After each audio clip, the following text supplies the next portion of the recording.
Hello Starlings, it is Starlight out in the evening and today's video is going to be about Dragonfae Misconceptions. So there is not I've got my notes here, so there's not actually a lot of information necessarily about Dragonfae. They are very kind of like mismatched beings and everybody has a different opinion about what they actually are. So everything that I discuss in this video is just based on my personal practice, my personal connections with them, and I actually am kind of like Dragonfae kin, so this is like what that kin type means to me. So point number one is Dragonfae do not follow the rules of the Fae or the dragons. They tend to follow both. Unless the rules are a direct contradiction to each other, then they take a nuanced stance. So I've actually seen some people say like they don't follow any rules at all. Yes, they do. They do. They very much do. They kind of, like I said, they follow both unless they are a direct contradiction.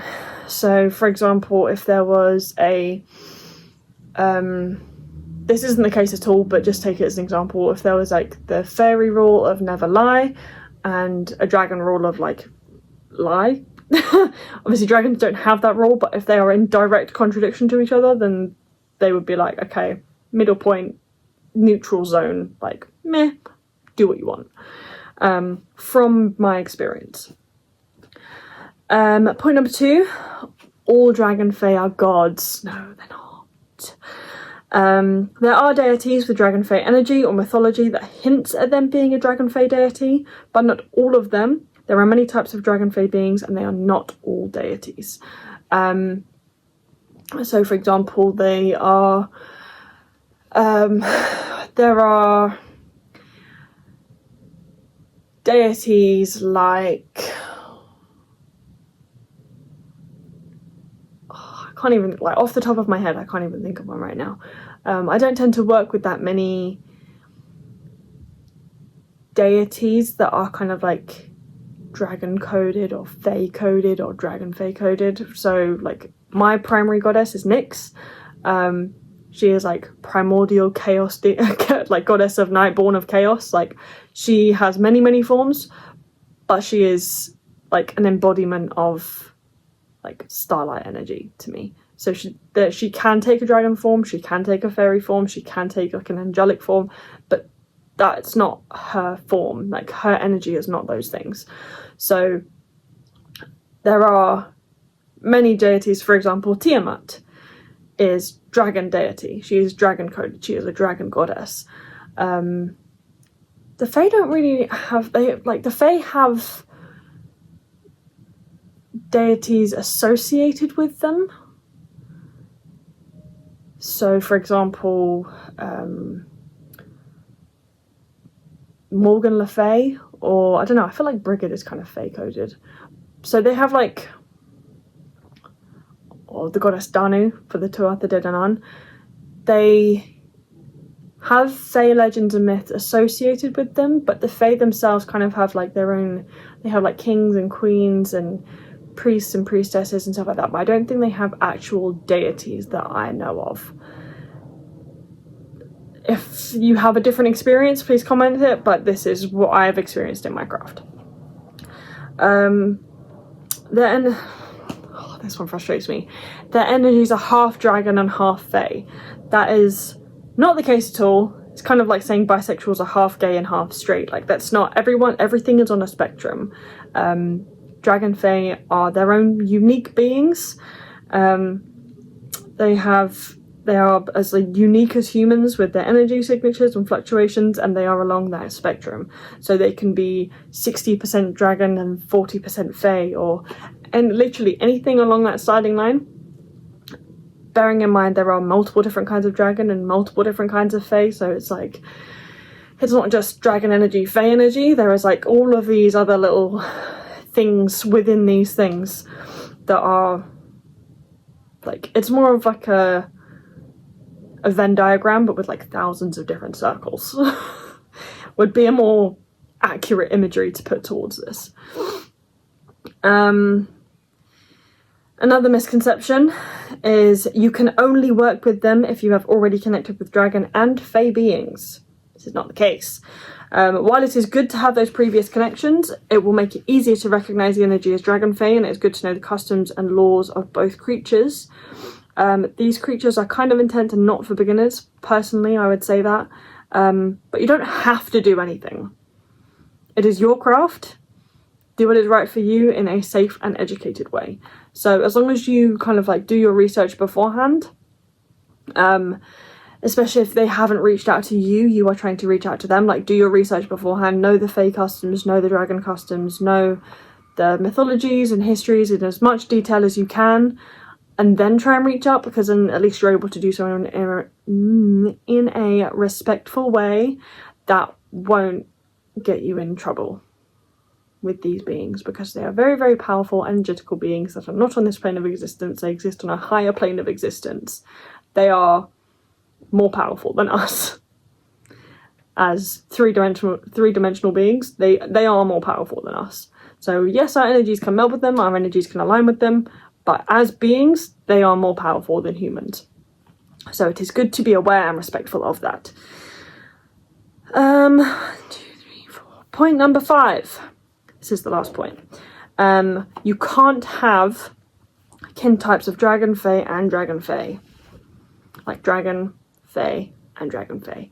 I am living proof that is not the case. I am polykin, so I have my personal experience being polykin. I think I've spoken about it on this channel before, is that I am kind of connected to, I suppose it's like parallel lives, I suppose, and like I almost see it as like in a different universe.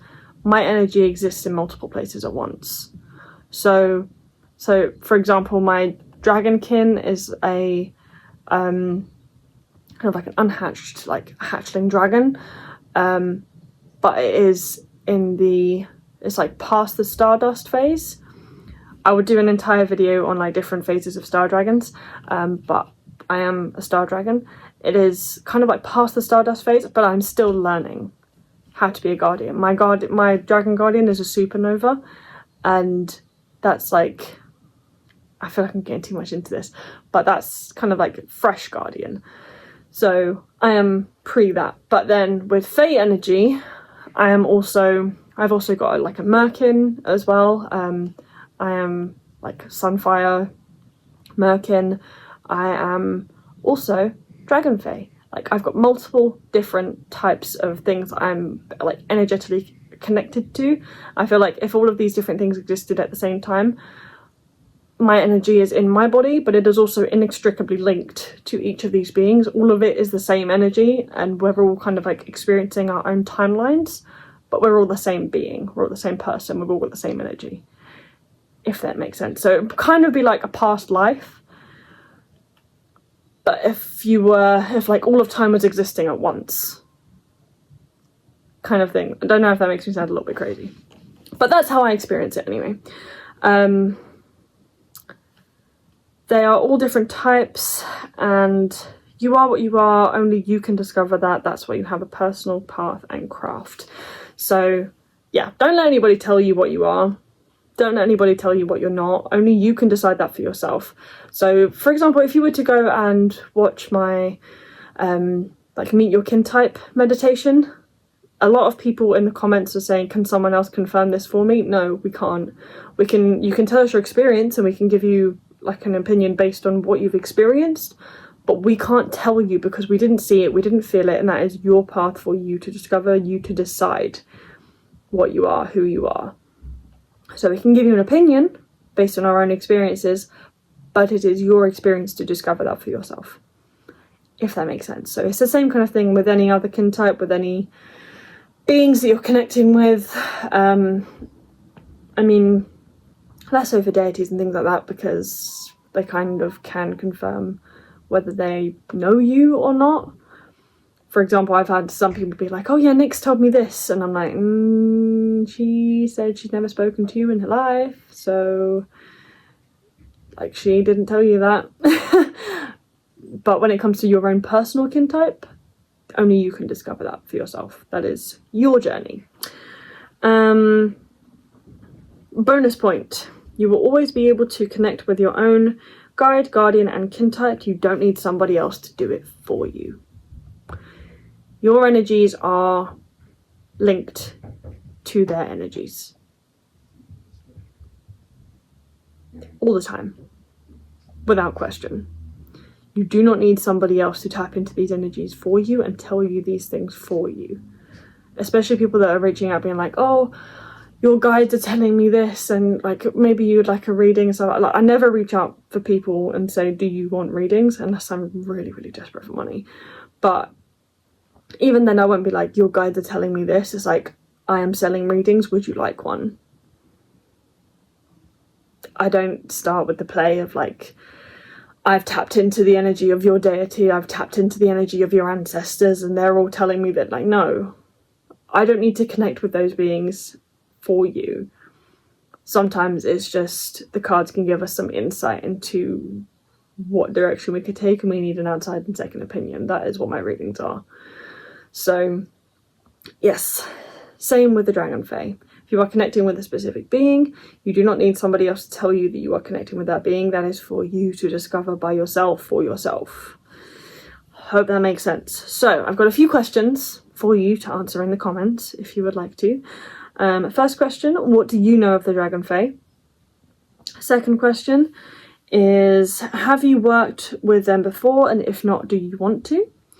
And the last question, have you ever been told anything similar to the above before? So have you ever been told any of these misconceptions and believed them? So I hope that was a little bit of a, kind of like a Dragonfae debunked from my personal craft and experience. I hope this was helpful to you, and I hope you learned a thing or two. And we're all doing to learn together. And yeah, feel free to answer any of the questions in the comments. Feel free to ask your own in the comments and converse and do whatever. Yeah, I think that's it. So be unapologetically you, no shame, and I will see you in the next one. Bye.